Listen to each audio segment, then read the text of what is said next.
आज Bhainsa deputy medical and health officer doctor Akash की क़यादत में भैंसा शहर के एपी नगर में एक खुसूसी ड्राई डे प्रोग्राम का इनेकाद अमल में लाया गया, जिसका मकसद अवाम में मौसमी बीमारियों की रोकथाम और सफाई सुथराई के हवाले से बेदारी पैदा करना था। इस प्रोग्राम के तहत Bhainsa deputy medical and health officer doctor Akash Basti, Dawakhana medical officer doctor Kamlesh Niresh, health workers जिनमें एएनएम वजालक्ष्मी, आशा, प्रीमालता, आंगनवाड़ी, शिलाजार, पी माधवी ने आज सुबह से ही एपी नगर के मुख्तलिफ इलाकों का दौरा किया और अवाम के घर घर जाकर मकीनों के घरों के बाहर रखे कूलरों गमलों का मुशाहिदा किया और इसमें जमाशदा पानी को खाली करवाया। इस मौके पर Bhainsa deputy medical and health officer doctor Akash ने अवाम में बताया कि अक्सर मच्छर ऐसे ठहरे हुए पानी में अंडे देते हैं जिनसे इनके लार्वे निकलकर इंसान को काटने पर डेंगू, मलेरिया जैसे अमराज का शिकार हो सकते हैं। लिहाजा मौसम बरसात के साथ ही घरों के बाहर अंदर पानी के जमा होने वाले तमाम बर्तनों जैसे गमलों, पुराने टायरों, पानी की बाल्टियों और कूलर वगैरह को बाकायदगी से खाली करने और खुश्क रखने को कहा। साथ ही उन्होंने इस मौके पर अवाम को ड्राई डे प्रोग्राम की अहमियत बताते हुए कहा कि हुकूमत की जानिब से ये हफ्ते में 2 मंगल और जुमा को और ड्राई डे मनाया जाता है, जिसके तहत अवाम के घर घर पहुंचकर कई ऐसी जगहों की निशानदेही की जाती है जहां पानी जमा होने से अमराज फैलने के इम्कानात होते हैं। इस सूरत में मकीनों को फौर पर उन्हें साफ करने की हिदायत दी जाती है। बाद अज़ां deputy medical and health officer doctor Akash ने अवाम से अपील की कि वो इस मुहिम में महकमा सेहत के साथ ताउन करें। क्या करता बोलता 8 दिन में अच्छा उसको रिंग्स आ रहे थे, वो मच्छर होने के बाद जाके काट लेता ఇవన్నీ లార్వాస్, డెంగ్యూ లార్వాస్ అమ్మ మీరు కూడా అర్థమైందా. ఎండాకాలం అయిపోయింది, వర్షాకాలంలో కూలరే అవసరం లేదు. సరే మీకు ఇంకా ఎక్కువగా కావాలంటే డ్రై కూలర్ వాడుకోవాలి, నీళ్ళు లేకుండా వాడుకోవాలి.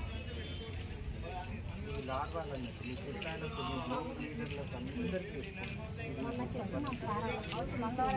నేను మొన్న మీరు చేసే వాళ్ళు ఇంకా తీయలేదు,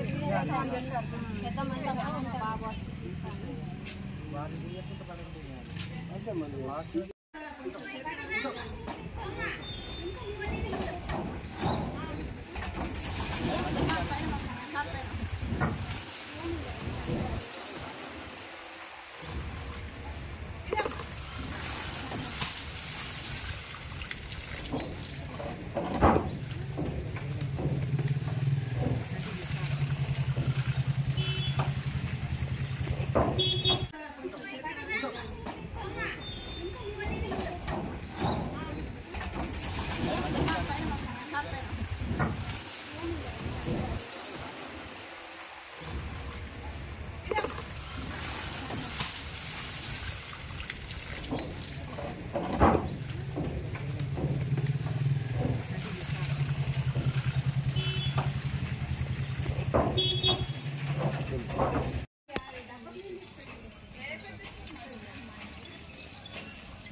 సార్ గారి ఆదేశాల మేరకు సీజనల్ డిసీజ్లో భాగంగా ప్రతి మంగళవారం గైడెడ్ ట్రైనింగ్ చేపడతాను.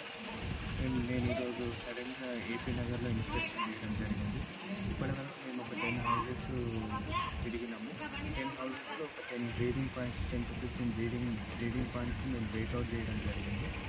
ఈ దోమలు అనేటివి ఏంటంటే ఫ్రెష్ వాటర్లో మన డెంగ్యూ దోమ, స్పెషల్గా మన డెంగ్యూ దోమ అన్నది ఫ్రెష్ వాటర్లో బాగా గ్రో అవుతుంది. దాని లార్వాస్, ఎగ్స్ అనేవి ఫ్రెష్ వాటర్లో గ్రో అవుతాయి. ఈ ఫ్రెష్ వాటర్ ఎక్కడంటే మన కూలర్స్ కానీ, మన పూల కుండీలు కానివ్వండి, మన రోకళ్ళు, ఇంకా చాలా ప్లేసెస్లో గ్రో అవుతాయి. మనం ఫ్రైడేలో ఏం చేస్తామంటే ఇల్లు తిరిగి ఇవన్నీ బ్రీడింగ్ పాయింట్స్ అన్నిటి మనం బ్రేక్ చేయడం జరుగుతుంది. మళ్ళీ యాజ్ వెల్ యాజ్ మనము లాస్ట్ మండే నుంచి సెకండ్ రౌండ్ ఫీవర్ సర్వే కూడా చేయడం జరుగుతున్నది. ఇప్పటివరకు ఈ స్ట్రీట్లో నేను ఈరోజు గమనించింది ఏంటంటే ఇప్పటివరకు ఈ రోజుతో కేసు రిపోర్ట్ అయింది. ఇది fever case, generalised fever case. ఆయన నార్మల్గానే ఉన్నాడు.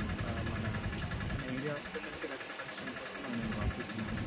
మళ్ళీ మేము ఆ కేసును మా ఆశాలు, మా డాక్టర్లు, మా టీం అంతా మేము తర్వాత ఫాలోఅప్ చేయడం జరుగుతుంది.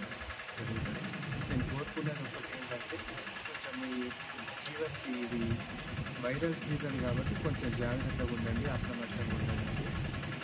మనం ఈ మీ చుట్టూ ప్రదేశాల్లో గడ్డి మొలవకుండా అంటే వాటర్ నిల్వ లేకుండా చూసుకుంటూ ఈ ఇంటి పరిశుభ్రత కూడా మీరు